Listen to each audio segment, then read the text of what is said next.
حضرت خلیل اللہ نے اللہ سے دعائیں مانگ مانگ کے بیٹا لیا تھا.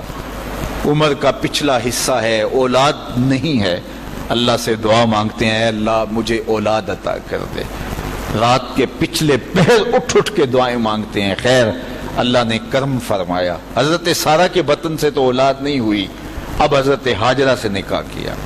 اب حضرت ہاجرہ سے نکاح ہوا تو اللہ نے ان کے بطن سے انہیں ایک خوبصورت بیٹا دیا جس کا نام اسماعیل رکھا. اللہ اکبر! اللہ کی کتنی بڑی آزمائش تھی. اللہ کی طرف سے آواز آئی، میرے حکم کی تعمیل کرتے ہوئے اپنی زوجہ کو اور اپنے بیٹے کو وادی غیر ذی زرع میں چھوڑاؤ. تو پھر وہ آج جہاں کعبۃ اللہ ہے، یہاں پہاڑوں کے بیچ حضرت ہاجرہ کو چھوڑ کے حضرت خلیل اللہ واپس چلے گئے. اور پھر جب حضرت اسماعیل علیہ السلام کی عمر 13 سال ہوئی تو ایک بار ملنے آئے تو حضرت خلیل اللہ کو حکم ہوا، خواب آئی اور خواب میں یہ حکم ہوا. نبیوں کی خواب بمنزلہ وحی ہوتی ہے. ہمارے جو خواب ہیں ان میں سے کچھ خواب ایسے ہیں جن کو کہا گیا نبوت کا 46واں حصہ ہے، اچھے خواب. لیکن ہمارے خواب ادغاث و احلام ایسے بھی ہوتے ہیں جو دن کے خیالات کا عکس ہوتے ہیں. کچھ ہمارے خواب ایسے ہوتے ہیں کہ جو شیطان کی طرف سے ہمارے اوپر ہوتے ہیں، شیطانی خیالات کا عکس ہوتے ہیں. لیکن کچھ خواب ایسے ہوتے ہیں کہ جو ہے وہ اچھے اور صالح خواب ہوتے ہیں. لیکن نبی کا کوئی خواب ادغاث احلام نہیں ہوتا. نبی کا کوئی خواب جو ہے وہ شیطانی خیال کا نتیجہ نہیں ہوتا، اس لیے کہ نبی پر شیطان وسوسہ اندازی نہیں کر سکتا. اور اگر اس امکان کو مان لیا جائے تو ساری شریعت مشکوک ہو جاتی ہے. تو یہ امکان ہی نہیں ہے کہ نبی پر شیطان اثر انداز ہو سکے. اللہ اکبر! نبی تو نبی رہا. نبی کے سچے غلام جو ہیں، شیطان تو ان کے راستے میں رکاوٹ نہیں ڈال سکتا جب وہ اللہ کی طرف سے دیے ہوئے تقوی سے مالا مال ہو جاتے ہیں. خیر، تو خواب دیکھا کہ میں بیٹے کو ذبح کر رہا ہوں. تو آئے اور بیٹے سے کہا، پہلے زوجہ سے کہا کہ بیٹے کو تیار کر دو، ہم نے دوست کی دعوت پہ جانا ہے. ویسے خلیل عربی میں گوڑے دوست کو ہی کہتے ہیں، اور حضرت ابراہیم اللہ کے خلیل کہلائے. رب نے ابراہیم کو اپنا دوست قرار دیا. تو پھر کہا دوست کی دعوت ہے، دوست کا بلاوا ہے، میں نے بیٹے کو وہاں لے کے جانا ہے. تو حضرت ہاجرہ بیٹے کو تیار کر دیتی ہیں، کنگھی بھی کرتی ہیں، بالوں میں تیل بھی لگاتی ہیں، خوبصورت کپڑے بھی پہناتی ہیں. اللہ سے مانگ مانگ کے لیا گیا بیٹا. اللہ اکبر! اب 13 سال کی عمر، فلما بلغ معہ السعی، جب وہ بلوغت کی عمر میں پہنچا، چلنے پھرنے کے قابل ہوا، تو حضرت ابراہیم علیہ السلام ان کو لے کے ساتھ چلے. اور راستے میں جب یہ منظر دیکھا کہ باپ بیٹے کو اللہ کی رضا کے لیے ذبح کرنے جا رہے تو شیطان کے تن بدن میں آگ لگ گئی. قیامت تک یہ نقشہ دنیا دیکھے گی، کیا منظر ہوگا خدا کی رضا کے لیے یوں بھی اظہار کیا جاتا ہے. تو وہ حضرت ابراہیم علیہ السلام کے پاس آیا. ابراہیم، ایک خواب کے سہارے بیٹے کو ذبح کرنے جا رہے ہو، اللہ کو راضی کرنے کے اور تھوڑے طریقے ہیں. تو حضرت خلیل اللہ نے پتھر اٹھا کے اس کے جو ہے وہ مارا، کہا ہٹ جا، میرے پاس ایک اسماعیل ہے، 1000 اسماعیل بھی ہوتے، قربان کر دے. یہ وہی جگہ ہیں. پھر حضرت اسماعیل کے پاس آیا تو انہوں نے بھی یہی بات کہی، کہا کہ ماں کی ممتا بڑی کمزور ہوتی ہے. تو حضرت ہاجرہ کے پاس آ گیا، کہا کہ شہزادہ کدھر ہے؟ کہا دوست کی دعوت پہ ان کا باپ لے کے گیا ہے. کہا نہیں، دوست کی دعوت نہیں ہے، وہ تو ان کو ذبح کرنے لے جا رہا ہے. کہا کوئی سوچ کے بات کر، دعائیں مانگ مانگ کے لیا رب سے، اپنے ہاتھوں سے ذبح کر دے گا؟ دنیا کی تاریخ میں ایسا کبھی ہوا نہیں کسی باپ نے اپنے بیٹے کو ذبح کیا ہو اور بیٹا نافرمان ہو، تب بھی کبھی ایسا نہیں ہوا. یہ تو وہ بیٹا ہے کہ جس کی پیشانی میں اجالے رکھے ہوئے ہیں، جس کی چمکدار آنکھیں خیرہ کر دیتی ہیں. کیا اس بیٹے کو ذبح کرے گا؟ اور باپ بھی اتنا نرم دل، پھر مانگ مانگ کے لیا، مجبور ہو گیا، کہنے لگا کہ وہ اسے اللہ کا حکم کہتا ہے. تو حضرت ہاجرہ سلام اللہ علیہ نے کہا ظالم بھاگ جا، اگر اللہ کا حکم ہے میری گود میں ایک اسماعیل ہے، 1000 اسماعیل بھی ہوتے قربان کر دے. یہ انوکھی داستان تھی جو کائنات میں رقم ہونے جا رہی ہے. یہ کوئی افسانہ نہیں ہے، یہ امر واقعیہ ہے، یہ ہونے والی داستان ہے. جس کی یادیں پورے عالم میں بکھری ہیں. کائنات میں ایسا انوکھا واقعہ ہے، ایسا البیلا واقعہ زمانے میں نہیں دیکھا ہوگا جو یہ واقعہ رقم ہونے جا رہا ہے. حضرت اسماعیل 13 سال کی عمر اور حضرت ابراہیم اپنے بیٹے کو ساتھ لیے جا رہے ہیں.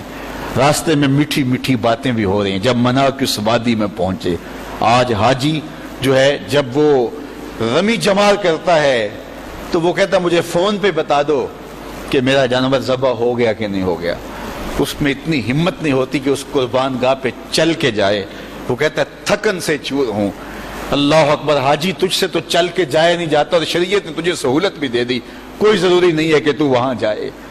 لیکن ذرا دیکھ وہ منظر کتنا دل آویز تھا. اگر حاجی کو کہا جاتا کہ بیٹا بھی ساتھ لے جانا ہے اور وہاں بیٹے کو ذبح نہیں کرنا، صرف گردن پہ چھری ہی رکھنی ہے، تو کلیجے کانپ جاتے. اللہ اکبر، رسم بھی ادا نہ ہو پاتی. لیکن یہاں ایک انوکھا واقعہ عملاً روح پذیر ہوا.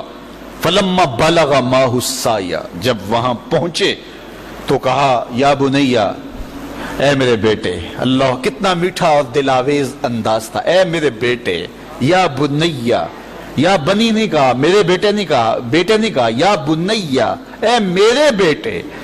اس میں اپنائیت کا جمال دیکھیے اور ٹپکتا ہوا شہد دیکھیے پیار کا. اے میرے بیٹے، میں نے خواب دیکھا ہے، انی اذبحک فانظر ماذا تری، کہ میں تمہیں ذبح کر رہا ہوں.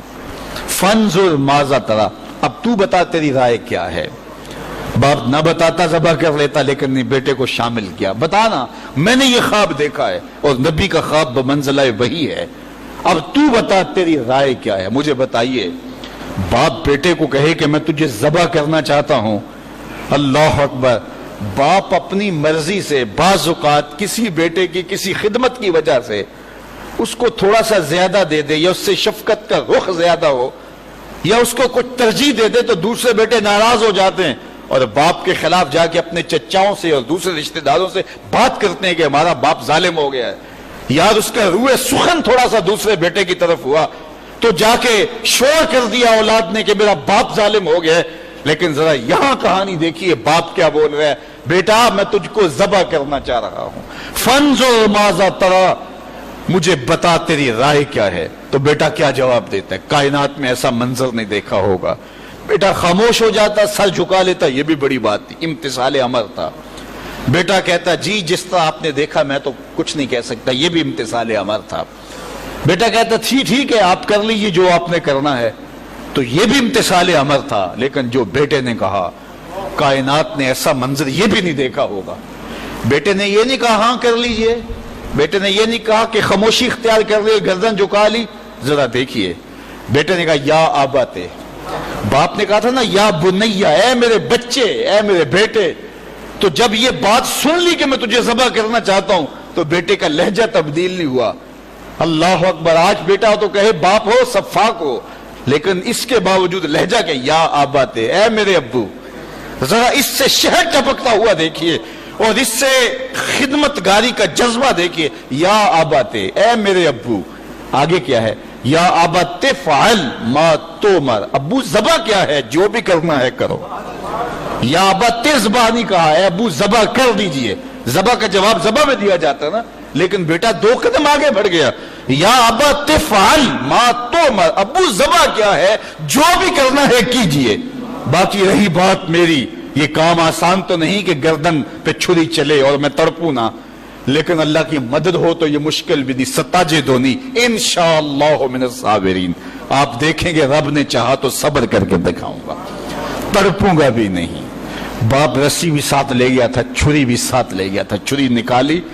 یہ کوئی قصہ نہیں، یہ کوئی افسانہ نہیں ہے، یہ حقیقت اور امر واقعیہ ہے. چشم فلک نے پہلی مرتبہ یہ منظر دیکھا.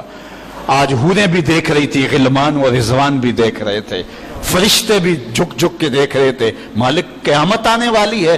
کہا تمہیں بتانا چاہتا ہوں، تم کہتے تھے انسان کو خلیفہ بنا رہے، سجدے تو ہم کرتے ہیں، عبادتیں تو ہم کرتے ہیں، یہ تو لڑائی کرے گا، دھینگا مشتی کرے گا. اب دیکھو میرے بندے کی ادا کو، میرے بندے کی اطاعت اور فرما برداری کے رنگ بھی دیکھو.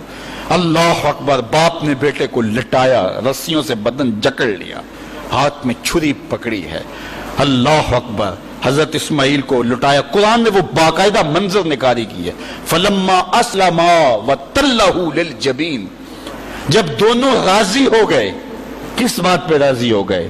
کہ فلاں نمبر کی گاڑی خرید لیں، فلاں کوٹھی اور فلاں بنگلہ خرید لیں. نہیں، دونوں راضی ہو گئے. باپ ذبح کرنے پہ راضی ہو گیا اور بیٹا ذبح ہونے پہ راضی ہو گیا. اسلام اسے کہتے ہیں فلما اسلما. یہاں لفظ جب دونوں نے رضا کر لی، طے کر لیا، دونوں نے سر جھکا لیا. الاسلام گردن نہادن، اسلام کا معنی ہے گردن رکھ دینا. تو دونوں نے جب گردنیں رکھ دی اللہ کے حکم پر، باپ ذبح کرنے پہ تیار ہو گیا اور بیٹا ذبح ہونے پہ تیار ہو گیا. سینے میں دل رکھنے والے ہو، بیٹے کا ذبح کے لیے تیار ہو جانا چھوٹی بات نہیں تھی، لیکن باپ کا اپنے ہاتھوں سے بیٹے کو ذبح کرنا یہ اس سے بھی بڑی بات تھی. یہ تماشائے لبے بام نہیں تھا. لیکن آج زمانہ اس منظر کو دیکھ رہا ہے. منا کے سیاہ پہاڑوں میں یہ کہانی رقم ہونے جا رہی ہے. باپ نے ہاتھ میں چھری پکڑی اور بیٹے کو لٹایا. قرآن بتاتا ہے فلما اسلما، جب دونوں راضی ہو گئے، وتلہ للجبین، اور باپ نے بیٹے کو پیشانی کے بل لٹایا. اس پر مفسرین نے دو باتیں کی ہیں. للجبین کا معنی کیا ہے کہ پیشانی کے بل لٹایا، پیچھے سے ذبح کرنا چاہ رہے تھے. اور دوسرا یہ ہے کہ جس طرح جانور کو ذبح کیا جاتا ہے تو اس کی گردن کو بل دے کر کے ماتھا زمین پہ لگایا جاتا ہے کہ رگیں تن جائیں اور گردن کھل جائے تاکہ ذبح کرنے میں آسانی ہو. تو کہا کہ گردن کو جو ہے وہ کشادہ کرنے کے لیے آپ کا نازک گلا گھما کر کے پیشانی پہاڑ پتھر کے ساتھ لگائی اور رگیں تن گئی. پورا بدن جکڑا تھا رسیوں سے، اور حضرت اسماعیل نے، ابراہیم نے خود بھی پٹی باندھی تھی کہ یہ منظر اتنا آسان تو نہیں ہے. اللہ اکبر. اچانک حضرت اسماعیل نے کہا ابا جان میری رسیاں کھول دو. بیٹا کیا ہوا؟ کہا کھول دو رسیاں. بیٹا ابھی تو کہہ رہے تھے یا ابا تفعل ما تؤمر، جو کرنا ہے کیجئے، اب کیا بول رہے ہو؟ کہا کل کا مورخ لکھے گا باپ ذبح کرنا چاہتا تھا، بیٹا ذبح ہونا نہیں چاہتا تھا. باپ نے باندھ کے کیا ہے. کھول دو رسیاں، نہیں تڑپوں گا. رسیاں کھول دی گئیں. حضرت ابراہیم نے ہاتھ میں چھری پکڑی ہے لیکن پٹی برابر بندھی ہے. بیٹے فلما اسلما وتلہ للجبین. اللہ اکبر. تو پوری قوت کے ساتھ چھری کو نازک ریشم جیسی گردن پہ رکھا. ابراہیم تیرے حوصلے پہ قربان، اسماعیل تیری فرما برداری پہ قربان. اقبال بولے یہ فیضان نظر تھا یا کہ مکتب کی کرامت تھی، سکھائے کس نے اسماعیل کو آداب فرزند. بیٹا لیٹا ہے، رسیاں بھی کھلی ہیں، تڑپتا بھی نہیں ہے، آہو فغاں بھی نہیں کرتا، آنکھوں میں آنسو بھی نہیں ہے. باپ نے ہاتھ میں چھری پکڑی ہے، بیٹے کی نازک ریشم جیسی گردن پہ رکھی اور پوری قوت سے چھری کو دبا دیا. لیکن ہوا کیا کہ ایک بال بھی نہیں کٹا.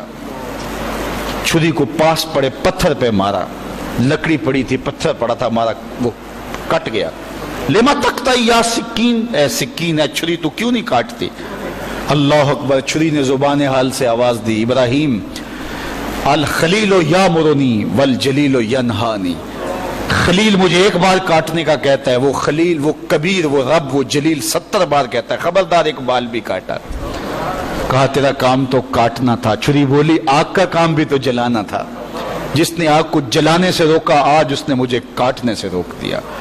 سمجھے اس سے یہ بھی تو نتیجہ نکل سکتا ہے چلو جان چھوٹی، میرا قصور تو نہیں تھا، لیکن اللہ کے حکم کو پورا کرنے کا جذبہ تھا. پتہ نہیں دل میں کیا بات آ گئی کہ چھری کو روک دیا گیا. پھر استغفار پڑا اور چھری تیز کی اور گردن پہ رکھ کے پورا زور لگا دیا. گردن کٹ گئی، خون بہنے لگا. خوش ہو گئے کہ بڑا کام تھا کر گزرا. جلدی جلدی پٹی کھولی تو دیکھا ذبح ہونے والا بیٹا نہیں دمبا تھا. اللہ اکبر. دمبا پڑا تھا اور بیٹا پاس کھڑا مسکرا رہا تھا. تو حضرت خلیل کی زبان سے بے ساختہ نکلا اللہ اکبر. تو حضرت اسماعیل بولے لا الہ الا اللہ واللہ اکبر.